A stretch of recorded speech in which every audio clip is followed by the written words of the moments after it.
रेहाना और रवि की शादी के बाद रवि के पास कुछ नहीं था। रेहाना, तुमने मुझसे शादी करके एहसान किया है। मुझसे ज्यादा तो तुम कमाती हो। अरे तो क्या हुआ, एक दिन आएगा रवि कि तुम खूब पैसा कमाओगे। मुझे तुम पर पूरा विश्वास है। रवि और रेहाना खुद को स्टैंड करने के लिए पूरी मेहनत करते। रेहाना, मैं नौकरी नहीं करना चाहता हूँ। तो कोई बात नहीं, मैं नौकरी करके घर चलाती हूँ, तुम बिजनेस सेट करने की कोशिश करो। एक दिन रेहाना, तुम जानती हो, मैंने जो विज्ञापन बनाने वाली कंपनी खोली थी ना, उसे बड़ी ब्रांड का ऑफर आया है। अब हम लोगों के दिन ब्यारे न्यारे हो गए हैं। मैं जानती थी रवि कि एक दिन तुम सेटल हो जाओगे। रवि का काम अच्छा चल जाता है। एक दिन वो रेहाना से कहता है, रेहाना, अब हम लोगों का बच्चा भी हो गया है। बहुत छोटा है वो। उसका ख्याल कैसे रखेंगे हम? कैसे क्या, मैं गांव से माँ को लेकर आ जाती हूँ। नौकरी से हाफ डे ले लिया करूंगी। अभी तो वो छोटा है, स्कूल जाने तक मैं मैनेज कर लूंगी। देखो रेहाना, मैं अब अच्छा कमा रहा हूँ। तुमको नौकरी करके परेशान होने की कोई जरूरत नहीं है। अरे कैसी बात कर रहे हैं, मैं अपनी लगी लगाई नौकरी कैसे छोड़ दूं? और मैंने तो सुना है हम लोगों को कुछ ही महीनों में सरकारी नौकरी मिल जाएगी। सरकारी नौकरी में कितना कमा लोगी? उतने में तो मैं ड्राइवर रख लूंगा। रेहाना को रवि की बात का थोड़ा बुरा तो लगता है। कम से कम मेरी नौकरी की इतनी बेइज्जती मत करो। भूल गए, इसी नौकरी के बदौलत तुमने अपना बिजनेस खड़ा किया है। अरे वो तो मैं किसी के भरोसे भी कर लेता। देखो, अपने बच्चे को संभालो, घर का काम करो।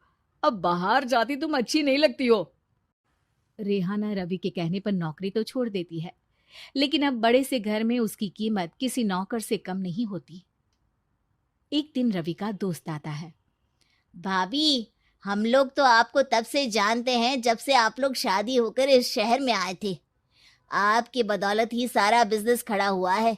ये किस्मत तो आप ही की है भाभी। हाँ हाँ भाई, हमारी मेहनत तो कुछ है ही नहीं। अरे होगी, लेकिन भाभी की किस्मत के आगे कुछ नहीं। दोस्त वहां से चला जाता है, लेकिन रवि का गुस्सा सातवें आसमान में होता है।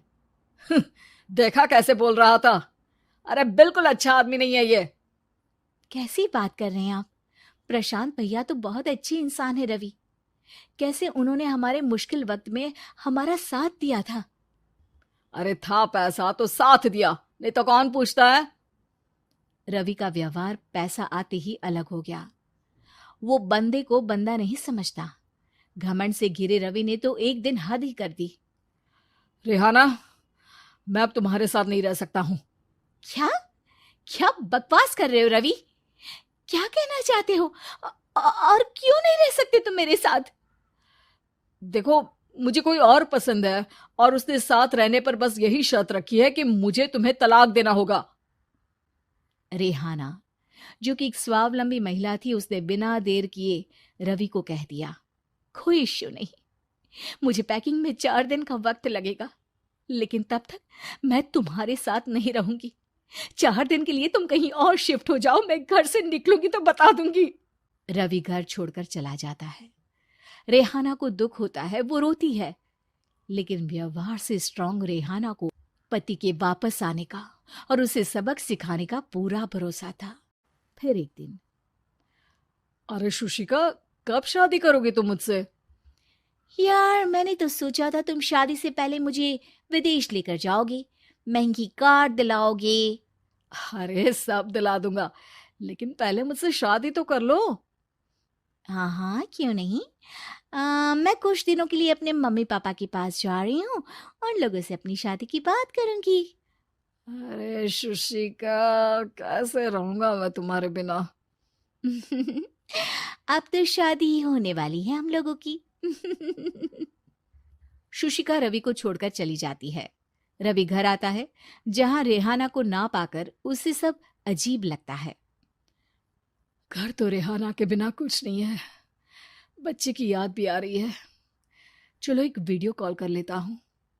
रवि रेहाना को वीडियो कॉल करता है, लेकिन रेहाना फोन नहीं उठाती।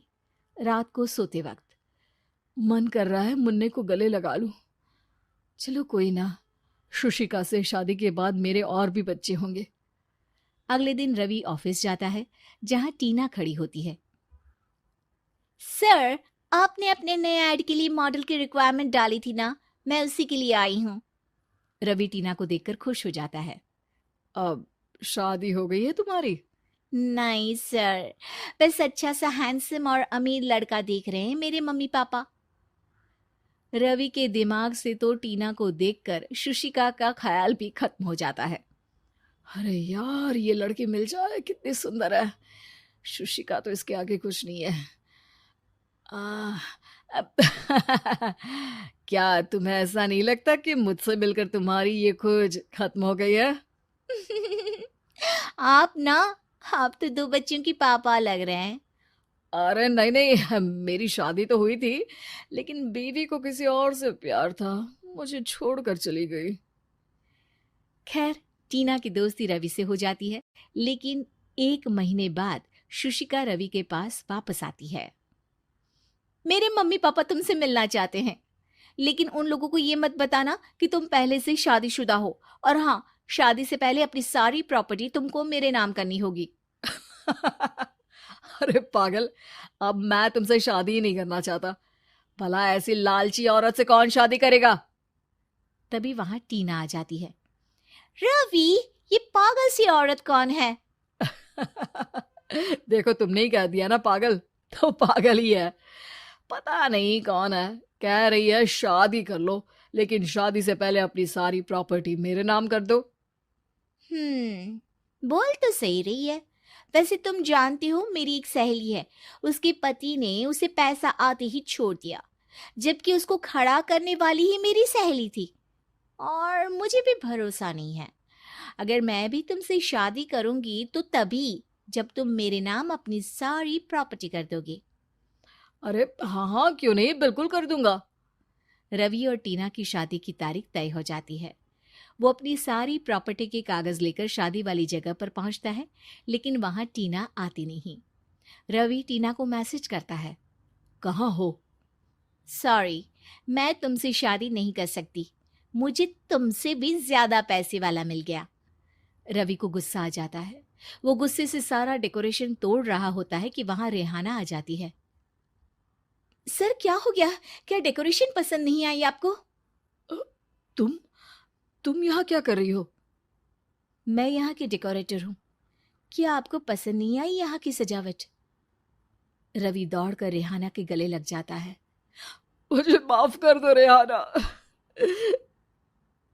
रवि रेहाना के गले लग जाता है और रेहाना टीना को थैंक्स का मैसेज करती है।